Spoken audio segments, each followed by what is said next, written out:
Janata super Bazar NGO colony 6వ line నందు గత 13 సంవత్సరాలుగా గణేష్ యూత్ వారి ఆధ్వర్యంలో ఇక్కడ మండపం ఏర్పాటు చేయడం జరుగుతుంది. 13 సంవత్సరాలుగా బాగా రంగరంగ వైభవంగా నిమజ్జన కార్యక్రమం కానివ్వండి, ఊరేగింపు కానివ్వండి, లడ్డూ వేలంపాట ప్రతి కూడా బాగా జరుగుతుంటుంది.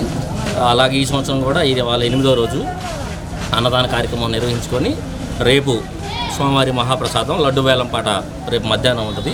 లడ్డు వేలంపాట అయిపోయిన తర్వాత స్వామివారి నిమజ్జన కార్యక్రమం సాయంత్రం పూట రంగరంగ వైభవంగా ఘనంగా ఈ 6వ line NGO colony, housing board, Nallakunta ఏరియాల్లో బాగా హైలైట్గా ఈ విగ్రహం అనేది మేము ఏర్పాటు చేసుకోవడం జరిగింది.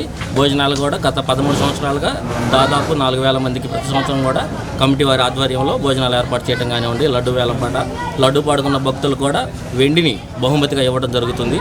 పెద్ద లడ్డు పాడుకున్న వారికి 50 గ్రాముల వెండిని, చిన్న లడ్డు పాడుకున్న వారికి 25 గ్రాముల వెండిని, అట్లాగా ప్రతి సంవత్సరం కూడా కమిటీ కురవాళ్ళు కానీ, జనతా సూపర్ బజార్ వాళ్ళు, ఈ చుట్టుపక్కల ఉన్న భక్తులు, ఎన్జిఓ కాలనీ, హౌసింగ్ బోర్డు భక్తులు కూడా వాళ్ళందరి సహాయ సహకారాలతో మేము ఈ కార్యక్రమాన్ని చాలా విజయవంతంగా ఘనంగా చేసుకోవడం జరుగుతుంది. ఇది గత 13 సంవత్సరాల నుంచి జనతా బజార్ వాళ్ళు ఈ వినాయక విగ్రహాన్ని పెట్టి చాలా వైభవంగా నిర్వహిస్తున్నారు. సుమారుగా 13 సంవత్సరాల నుంచి జరుగుతుంది. ఇక్కడ సేవ చేయడానికి ఆడవాళ్ళు కూడా వచ్చి స్వచ్ఛందంగా సేవ చేస్తూ ఉంటారు.